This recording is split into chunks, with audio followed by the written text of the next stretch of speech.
同朋友閒談當中咧，講起林作嗰單嘢喎，哇好笑！就係咧，我問一啲律師嘅朋友咧，佢話咧林作呢單嘢咧，好大機會咧都會瀨嘢，都係要坐監。咁啊當然啦，包括阿陳怡啦。我問一啲咧唔識法律嘅人咧，佢係點樣講咧？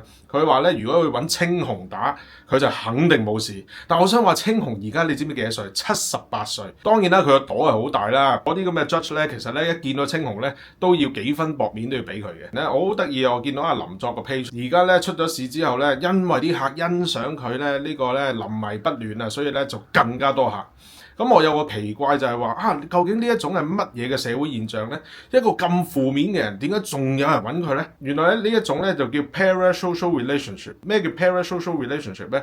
原來咧就係咧人咧一個普通人咧，佢對於呢種咁嘅公眾人物咧係一種迷思嘅，未必一定負面嘅，可能係正面嘅。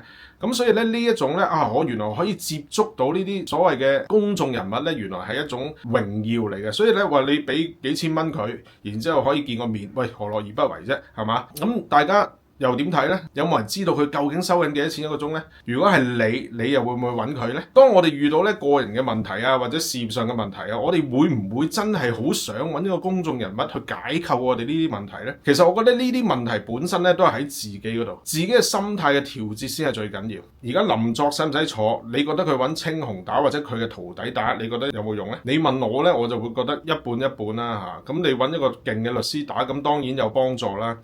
咁但係青紅本身佢係咪真係可以化腐朽為神奇？因為呢個已經衍生到已經升華到係一個社會事件啊！所以咧，我認為咧並唔可以話咁簡單，話你揾一個勁嘅律師就可以打得甩。好啦，另外一樣嘢就係話究竟原來青紅係一個咩人呢？話說青紅咧係嚟自馬來西亞嘅安順呢個地方嘅，咁佢喺1947年已經出世嘅啦。佢原名叫葉清福，咁啊1971年咧就已經係攞咗一個學士學位，然之後咧就嚟到香港，咁啊當然係發展佢嘅律師嘅生涯。咁啊1976年咧已經香港成為一個大律師嘅啦。咁當然佢處理嘅案咧係相當之多咧，最出名咧就係當年咧阿謝霆鋒頂包嗰單案。係嘛？大家都記憶猶新啦，係咪？咁咧佢擅長咧係打 criminal， 但係當然啦，嗰單咁嘅頂包案咧，其實最終咧謝霆鋒咧都要做社會服務令，然之後咧佢個司機咧都係要坐監。咁究竟佢係贏定輸咧？你點樣定義贏定輸咧？當然佢打甩咗阿謝霆鋒，唔需要坐監。咁但係其實嗰單嘢都係定咗罪㗎嘛，係咪？咁所以咧，其實咧喺我嘅立場咧，我認為咧青紅最叻係咩咧？最叻咧就係抽絲剝繭，然之後咧將個罪打到最輕。